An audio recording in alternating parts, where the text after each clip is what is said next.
Hi everyone, welcome to English Talking Practice. I'm Lily and David is here with me. David, tell me something. What's the last thing you cooked? Hey there, wonderful listeners. Thanks for joining us today. Oh, that's easy. Last night I made a stir-fry with vegetables and chicken. It turned out pretty well, actually. What about you, Lily? Nice. I made tacos yesterday. Can't resist my Mexican roots. I'm always cooking something, honestly. And that's perfect, because cooking is our topic today. Exactly. Today we're diving into how to talk about cooking in English, a topic that's both practical and delicious. Think about it.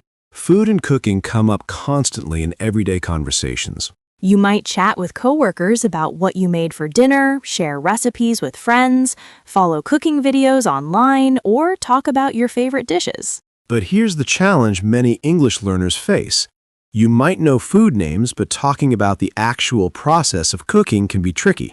Maybe you want to explain your grandmother's special recipe, but you don't know words like simmer or sauté or marinate. Or perhaps you're watching an English cooking show and you're confused by terms like fold in or dice or garnish. That's what we're solving today. By the end of this episode, you'll have the vocabulary and confidence to discuss cooking naturally. So, what's cooking in today's lesson? First, we'll teach you essential cooking vocabulary, verbs, equipment, and techniques. Then we'll cover talking about recipes, describing flavors and textures, discussing cooking methods, and sharing your cooking experiences. We'll practice asking for and giving cooking advice, talking about ingredients, and describing dishes you've made or want to try. Plus, we'll include natural phrases that will make you sound fluent when discussing food and cooking. This knowledge is useful for everyday conversations with friends and family, following recipes and cooking shows, shopping at markets, hosting dinner parties, and connecting with food lovers worldwide. When someone asks, "How do you make that?" or "What's your favorite thing to cook?" you'll have perfect answers ready. Before we start cooking up some English knowledge, make sure you're subscribed. Hit that button and turn on notifications. And if you have friends who love cooking or want to improve their English, share this episode with them. Let's spread the love of food and language. Perfect. Now let's get into the kitchen and start learning how to talk about cooking in English. Okay, David, let's start with the basics. What are the most essential cooking verbs everyone should know? Great starting point. Let's begin with the most common ones. Cook is the general term, to prepare food using heat. Right, but there are so many specific ways to cook. Let's break them down. Boil means to cook in very hot water that's bubbling. For example, boil the pasta for 10 minutes, or boil water for tea. The water reaches 100 degrees Celsius or 212 Fahrenheit. Simmer is similar but gentler, cooking in liquid that's hot but not vigorously boiling, just small bubbles. You might simmer a soup for 30 minutes or let the sauce simmer on low heat. It's more gentle than boiling. Fry means to cook in hot oil or fat. You can fry an egg or fry chicken. And there's deep fry, which means completely submerging food in hot oil, like French fries or fried chicken. Sauté is to cook quickly in a small amount of oil or butter over high heat, usually in a pan. You might sauté vegetables or sauté garlic until fragrant. It's from the French word meaning to jump. Stir-fry is similar, cooking quickly in a wok or pan while stirring constantly. It's common in Asian cooking. Bake means to cook in an oven using dry heat. You bake bread, bake a cake, or bake cookies. A roast is also cooking in an oven, but usually refers to meat or vegetables at higher temperatures, roast a chicken or roast vegetables. Grill means to cook on a grill or barbecue over direct heat, usually with those nice grill marks. You might grill steak or grill vegetables. In British English, grill also means what Americans call broil, cooking under direct heat from above. Steam means to cook using hot steam from boiling water. It's a healthy method. Steam broccoli or steam fish. Microwave is to cook or heat in a microwave oven. I'll just microwave this for a minute. Now, preparation verbs. Chop means to cut into pieces. Chop the onions or chop vegetables. Dice means to cut into small, even cubes. Dice the tomatoes or dice the potatoes into half-inch cubes. Slice means to cut into thin, flat pieces. Slice the bread or slice the cucumber. Mince means to chop into very tiny pieces. Mince the garlic or mince fresh herbs. Peel means to remove the outer skin. Peel the potatoes or peel an orange. Grate means to shred into small pieces using a grater. Grate the cheese or grate some lemon zest. Mix or stir means to combine ingredients together. Mix the flour and sugar or stir the soup. Beat or whisk means to beat vigorously, usually with a whisk or beater. Beat the eggs or whisk the cream. Fold means to gently combine ingredients without stirring vigorously. Fold the egg whites into the batter. Knead means to work dough with your hands. Knead the bread dough for 5 minutes. Marinate means to soak food in a seasoned liquid before cooking. Marinate the chicken overnight. Season means to add salt, pepper, or spices. Season the meat with salt and pepper. Garnish means to decorate food with a small amount of another food. Garnish with fresh parsley. Wow, that's a lot, but these are the foundation of cooking vocabulary. Right. Now let's talk about cooking equipment and tools. All right, David, let's go through essential kitchen equipment. What do you need to cook? Let's start with cookware, things you cook in. A pot is a deep, round container for cooking on the stove. You might have a soup pot, stock pot, or saucepan, a smaller pot with a handle. A pan or frying pan is shallow with a flat bottom and low sides. Americans also call it a skillet. A wok is a round-bottomed pan used in Asian cooking, perfect for stir-frying. A baking dish or casserole dish is used in the oven for baking. It can be glass, ceramic, or metal.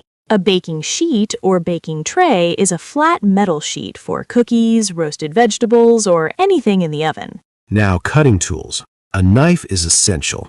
You might have a chef's knife, a paring knife, or a bread knife. A cutting board is the surface where you chop and cut. Never cut directly on the counter. A peeler is for removing skin from vegetables and fruits. Vegetable peeler is the full name. A grater has rough surfaces with holes for shredding cheese, vegetables, or zest. For mixing, you need bowls. A mixing bowl is used for combining ingredients. A whisk is a tool with wire loops for beating eggs or cream. Some people call it an egg beater. A spatula is a flat tool for flipping food. There's also a rubber spatula for scraping bowls. A wooden spoon is great for stirring. It doesn't scratch pots and doesn't conduct heat. A ladle is a deep spoon for serving soup or sauce. Tongs are like big scissors for grabbing hot food, very useful for grilling or frying. A colander or strainer has holes for draining pasta or washing vegetables. Measuring cups and measuring spoons help you measure ingredients accurately. Kitchen appliances. The oven is for baking and roasting. It can be electric or gas. The stove or cooktop has burners for pots and pans. British people say hob. A microwave or microwave oven heats food quickly using microwaves. A blender mixes and purees food into smooth liquids like smoothies or soups. A food processor chops, slices, and mixes food. It's more versatile than a blender. A mixer or electric mixer beats and mixes ingredients, especially for baking. A toaster toasts bread, and a toaster oven can toast and also bake small items. A slow cooker or crock pot cooks food slowly over many hours at low temperature. An air fryer cooks food using hot circulating air. It's like frying without oil. An electric kettle boils water quickly, very common in the UK for tea. Other useful items include aluminum foil for covering food, parchment paper for baking, plastic wrap for storage. Oven mitts or pot holders protect your hands from hot items. A timer helps you track cooking time. Many people use their phones now. An apron protects your clothes while cooking. Very practical. These are the essentials. Now let's talk about ingredients and measurements. All right, David, let's discuss ingredients and how to talk about measurements in cooking. Yes, this is crucial for following recipes or explaining how to make something. Basic ingredients include flour, sugar, salt, pepper, oil, butter, eggs, milk. For measurements in American recipes, you'll see cup, tablespoon, TBSP, teaspoon, TSP, and ounce, OZ. In many other countries, recipes use metric. Milliliters, liters, grams, kilograms. You might say 2 cups of flour, 3 tablespoons of oil, a teaspoon of salt, or half a cup of sugar. Or in metric, 250 grams of flour, 15 milliliters of oil, 5 grams of salt. Some measurements are less precise, like a pinch of salt, a dash of pepper, a handful of nuts. A pinch means the amount you can hold between your thumb and finger, very small. When talking about quantities, use some, a little, a lot of, plenty of, or enough. Could you pass me some salt? Or add a little more sugar? Or we need a lot of vegetables. Let's practice a mini dialogue about ingredients. Hey Lily, I want to make your Mexican tacos. What ingredients do I need? Great choice. Okay, for authentic tacos, you'll need about 1 pound of meat, beef, chicken, or pork. Then you need corn or flour tortillas. I prefer corn for authenticity. For toppings, get fresh cilantro, white onions, limes, and your choice of salsa. You'll also need some vegetable oil for cooking. And for seasoning the meat, you need salt, cumin, chili powder, garlic powder, and black pepper. That sounds delicious. How much of each spice? For 1 pound of meat, I'd use about 1 teaspoon of cumin, 1 teaspoon of chili powder, half a teaspoon of garlic powder, and salt and pepper to taste. To taste means you add as much as you prefer. Got it. And how many tortillas? Depends on how hungry you are. Usually people eat 2 or 3 tacos each, so if you're cooking for 4 people, get a dozen tortillas to be safe. Perfect. Thanks for the detailed ingredient list. See how we specified quantities? 1 pound, 1 teaspoon, half a teaspoon, a dozen tortillas? Right. And Lily used to taste, which is a common cooking phrase meaning add as much as you like. Other useful phrases, a bunch of for herbs or vegetables, a bunch of parsley, a bunch of carrots. A clove of garlic, not a whole head, just one segment. A head of lettuce or a head of garlic, the whole thing. A loaf of bread, a stick of butter in the US, a block of cheese. When ingredients are optional, say optional or if desired, like add red pepper flakes if desired. Quick reminder, if you're enjoying learning cooking vocabulary, leave us a comment. Tell us what your favorite dish to cook is. Yes, we'd love to hear what you like making in the kitchen, and practicing food vocabulary is delicious learning. Perfect. Now let's talk about describing flavors and textures. All right, David, let's discuss how to describe how food tastes and feels. This makes conversations about food so much more interesting. Absolutely. Let's start with basic tastes. The 5 basic tastes are sweet, salty, sour, bitter, and umami. Sweet, like sugar, honey, or chocolate. This cake is really sweet. Salty, like chips or pretzels. These fries are too salty for me. Sour, like lemons or vinegar. This yogurt is quite sour. Bitter, like black coffee or dark chocolate. This coffee is too bitter without sugar. Umami is a savory, meaty taste found in cheese, mushrooms, soy sauce. The broth has a nice umami flavor. Beyond these, you can describe flavor intensity, like mild, strong, intense, delicate, or bold. For temperature, hot, warm, cold, chilled, piping hot, or ice cold. Spicy or hot means having strong spices like chili. This curry is really spicy. Be careful, hot can mean temperature or spicy. Context usually makes it clear. Right, now textures. Crispy or crunchy means firm and makes a cracking sound. These chips are so crispy. Creamy means smooth and soft, like cream. This soup is wonderfully creamy. Tender means soft and easy to chew, usually for meat. The steak was perfectly tender. Tough or chewy means hard to chew. This meat is too tough. It's overcooked. Juicy means full of liquid or juice. This chicken is so juicy and flavorful. Dry means lacking moisture. The turkey was a bit dry this year. Moist means pleasantly soft and slightly wet. This cake is incredibly moist. Smooth means without lumps or roughness. The sauce should be perfectly smooth. Lumpy means having lumps or chunks. The mashed potatoes are lumpy. Keep mashing. Fluffy means light and airy. These pancakes are so fluffy. Dense means heavy and compact. This bread is quite dense. Sticky means adhesive and gooey. This rice is too sticky. Greasy or oily means having too much oil or fat. These fries are too greasy. Now some advanced descriptive words. Tangy means pleasantly sharp or tart. This lemonade is nice and tangy. Zesty means having a strong, pleasant flavor, often citrus.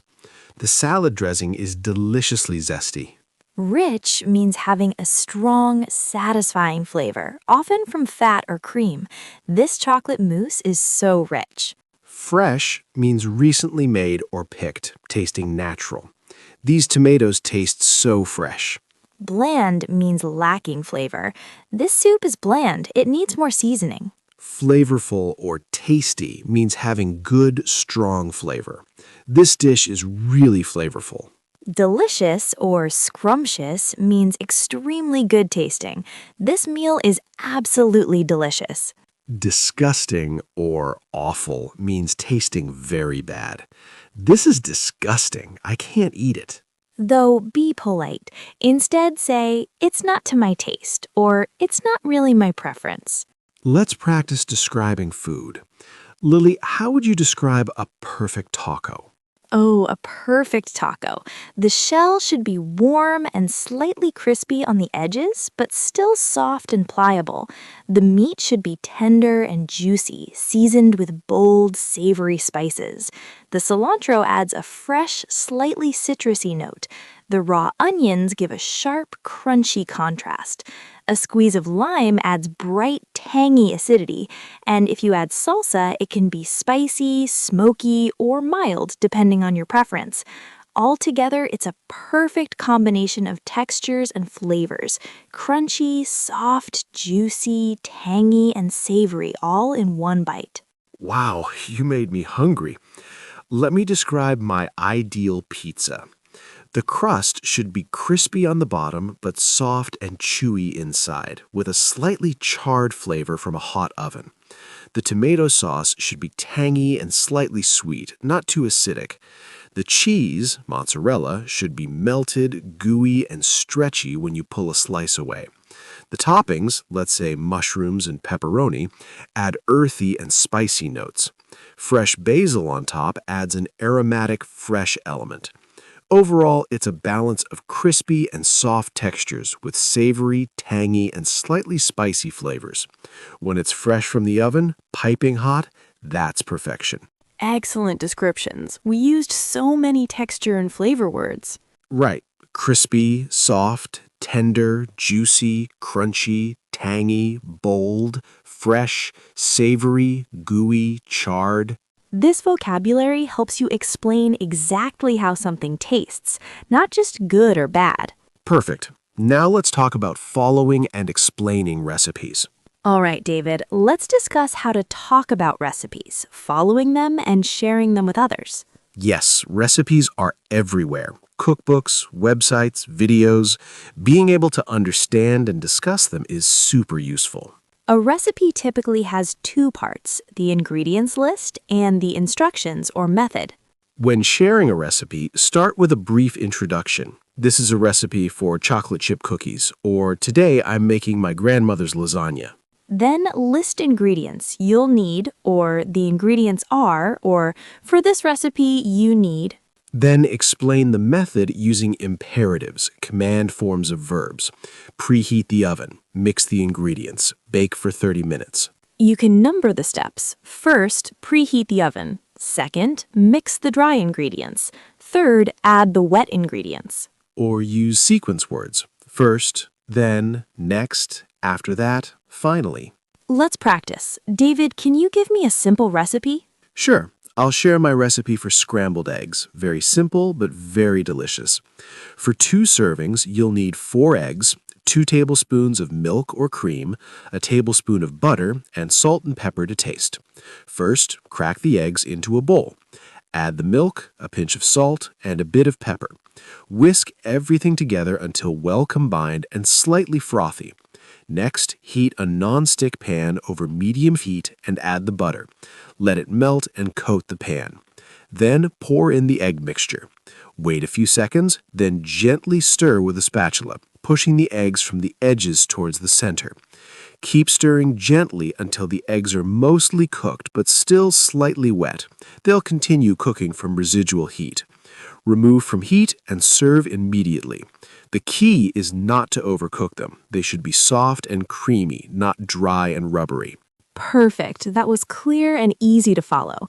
Now let me share my recipe for guacamole. This makes about 2 cups.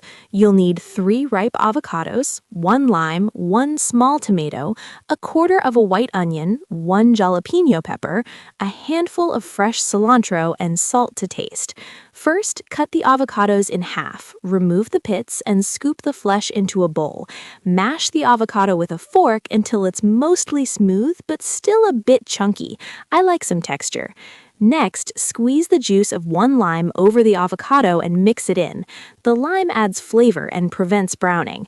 Then, dice the tomato into small cubes and add it to the bowl. Finely chop the onion, cilantro, and jalapeno, remove the jalapeno seeds if you want it less spicy, and add them to the mixture. Season with salt and stir everything together gently. Taste and adjust the seasoning if needed, maybe more lime or salt. Serve immediately with tortilla chips or use it as a taco topping. Delicious. See how we both structured our recipes similarly? Right, and we used command verbs: crack, add, whisk, heat, pour, stir, cut, mash, squeeze, dice, chop, season. We also gave helpful tips like don't overcook, remove seeds if you want less spicy, prevents browning. When someone asks for a recipe, you can also say, it's really easy, or it's a bit complicated but worth it, or it takes about 30 minutes. If you don't follow exact recipes, you can say, I usually just eyeball it, meaning you estimate amounts. Or, I cook by instinct. Or, I adjust to taste. Or, I don't really measure. I just add what feels right. When asking for a recipe, how do you make this? Or can you share the recipe? Or what's your secret ingredient? And if someone compliments your cooking, thank you, it's actually quite simple. Or, thanks, I can give you the recipe if you'd like. When asking for a recipe, how do you make this? Or can you share the recipe? Or what's your secret ingredient? And if someone compliments your cooking, thank you, it's actually quite simple. Or, thanks, I can give you the recipe if you'd like. If you're enjoying this cooking vocabulary feast, give us a thumbs up and share with friends who love food. Yes, good food and good English, the perfect combination. Share the love. Perfect. Now let's discuss different cooking methods and techniques. All right, David, let's talk about different cooking methods in more detail. This helps you understand recipe instructions better. Great idea. We mentioned some verbs earlier, but let's explain the methods more fully. Boiling is cooking food completely submerged in water that's reached boiling point, 100 degrees Celsius or 212 degrees Fahrenheit. You boil pasta, rice, eggs, potatoes, vegetables. Boil the pasta in salted water for 8 to 10 minutes until al dente. Al dente is Italian for to the tooth. It means pasta that's cooked but still firm when you bite it, not mushy. Simmering is gentler than boiling. The liquid is hot with small bubbles, around 85 to 95 degrees Celsius or 185 to 205 degrees Fahrenheit. You simmer soups, stews, and sauces. Let the tomato sauce simmer for 20 minutes to develop flavor. Steaming uses hot vapor from boiling water to cook food. The food sits above the water, not in it. It's healthy because you don't add fat. Steam the broccoli for 5 minutes until tender but still bright green. Baking uses dry heat in an oven. You bake bread, cakes, cookies, casseroles, and some vegetables. Roasting is similar, but usually at higher temperatures and for meats or vegetables. Roast the chicken at 200 degrees C for an hour. Broiling in American English or grilling in British English means cooking under direct heat from above. Grilling in American English means cooking on a grill over direct heat from below, like a barbecue. Confusing, right? In the U.S., grill is outside with flames or coals.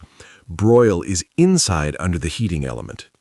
In the UK, grill can be both, but usually means the heating element above in the oven. Frying cooks food in hot oil or fat. Pan frying uses a shallow layer of oil in a pan. Deep frying completely submerges food in oil. Deep fry the chicken until golden brown and crispy. Sautéing is cooking quickly in a small amount of fat over relatively high heat while tossing or stirring. From French, sauté meaning to jump. Sauté the garlic and onions until fragrant and translucent. Stir-frying is very similar, usually in a wok, common in Chinese cooking, keeping food moving constantly. Braising means browning meat or vegetables first, then cooking slowly in liquid in a covered pot. Braise the short ribs for 3 hours until they're fall-off-the-bone tender. Stewing is similar, cooking food slowly in liquid, but usually with smaller pieces and more liquid. Slow cooking or crock-pot cooking means cooking at low temperatures for many hours, like 4 to 8 hours. Perfect for tough cuts of meat or when you want to prep in the morning and come home to ready dinner. Poaching means cooking gently in barely simmering liquid. Poach the eggs in water with a splash of vinegar. Blanching means briefly boiling vegetables, then plunging them into ice water to stop the cooking. This preserves color and texture. Blanch the green beans for 2 minutes, then shock in ice water. Pressure cooking uses steam under pressure to cook food very quickly in a sealed pot. Smoking exposes food to smoke from burning wood, giving it a smoky flavor, common for meat and fish. Sous vide is a French technique where you seal food in plastic and cook it in precisely temperature-controlled water. Marinating isn't cooking, but it's a technique where you soak food in seasoned liquid before cooking. Marinate the chicken overnight in yogurt and spices for tender, flavorful meat. Let's practice using these terms. Lily, what's your favorite cooking method? I love sautéing. It's quick, flavorful, and you can make a complete meal in one pan. I sauté vegetables with garlic and olive oil constantly. What about you? I'm a fan of roasting. I love how roasting caramelizes vegetables and brings out their natural sweetness. Roasted Brussels sprouts, carrots, potatoes, they're all amazing. I also enjoy grilling in the summer. There's something about that smoky, charred flavor from the grill. See how we explained not just the method, but why we like it. Right. Describing the results helps others understand. Caramelizes, brings out sweetness, smoky flavor, tender meat. Perfect. Now let's put everything together with a full conversation about cooking. Hey David, I need your help. I'm hosting a dinner party this weekend and I'm feeling a bit overwhelmed with the planning. Oh, a dinner party. That sounds fun. How many people are coming? 8 people total, including me. I want to make something impressive but not too complicated. I'm thinking maybe a main course, a side, and dessert. What do you think? That sounds perfect. What kind of food are you thinking? Italian, Mexican, something else? I was considering making a roasted chicken with vegetables as the main course. It's relatively simple, but feels fancy. What do you think? Excellent choice. Roasted chicken is always a crowd pleaser. Here's what I'd recommend. Get a whole chicken, about 5-6 pounds for 8 people. You might even want 2 smaller chickens to ensure everyone gets enough. For seasoning, you can keep it simple with just olive oil, salt, pepper, fresh rosemary, thyme, and lemon.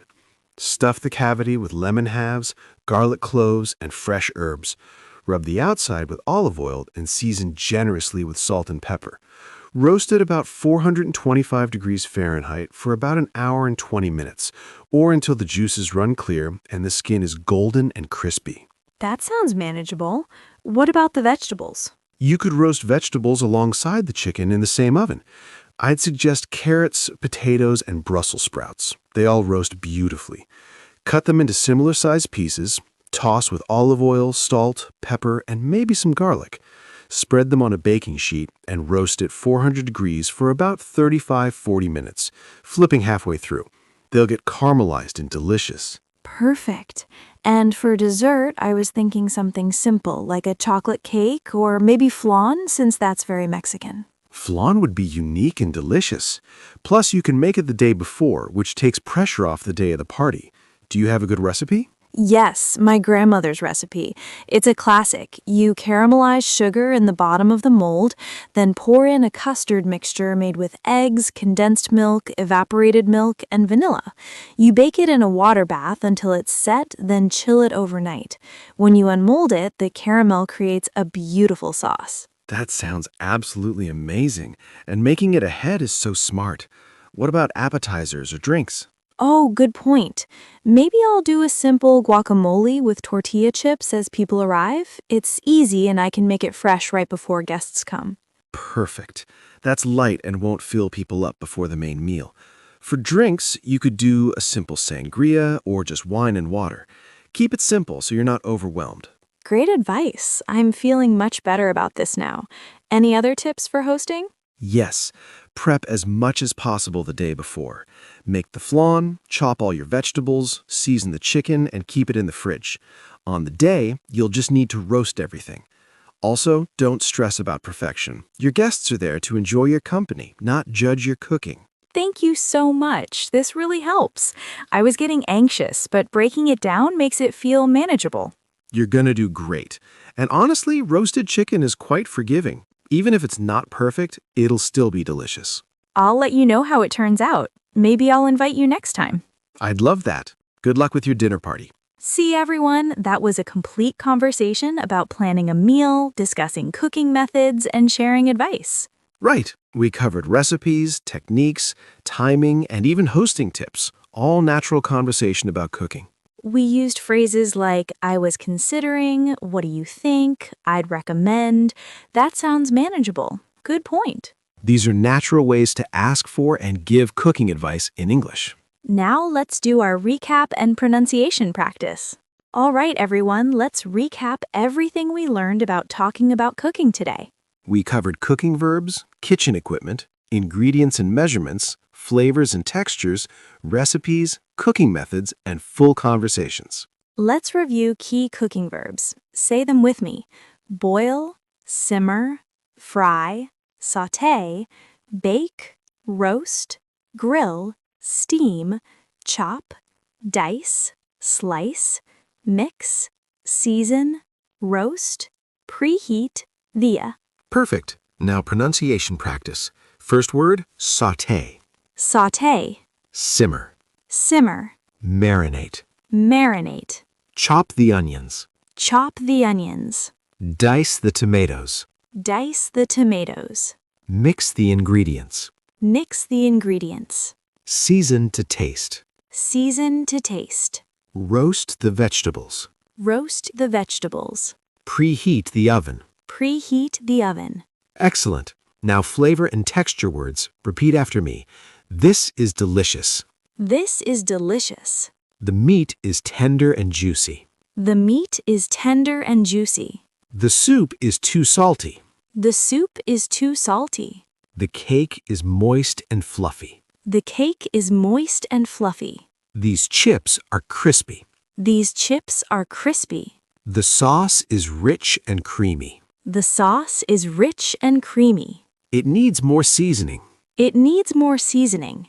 This dish is perfectly cooked. This dish is perfectly cooked. Perfect. Now let's practice question-answer pairs about cooking. What's your favorite thing to cook?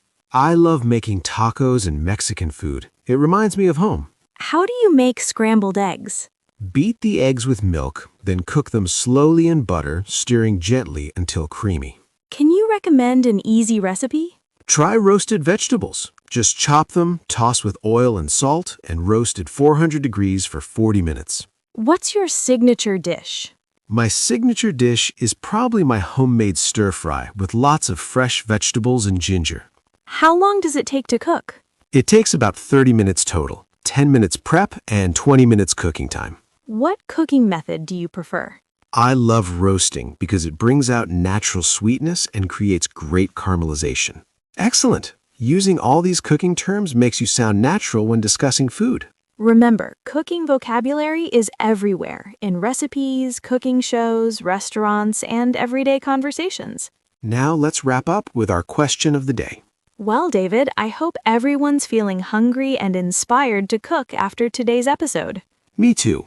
Cooking is such a universal topic, and being able to discuss it in English opens up so many conversations. Whether you're sharing recipes, watching cooking videos, or just chatting about what's for dinner, this vocabulary is incredibly useful. And food brings people together across all cultures. Learning to talk about cooking helps you connect with people worldwide.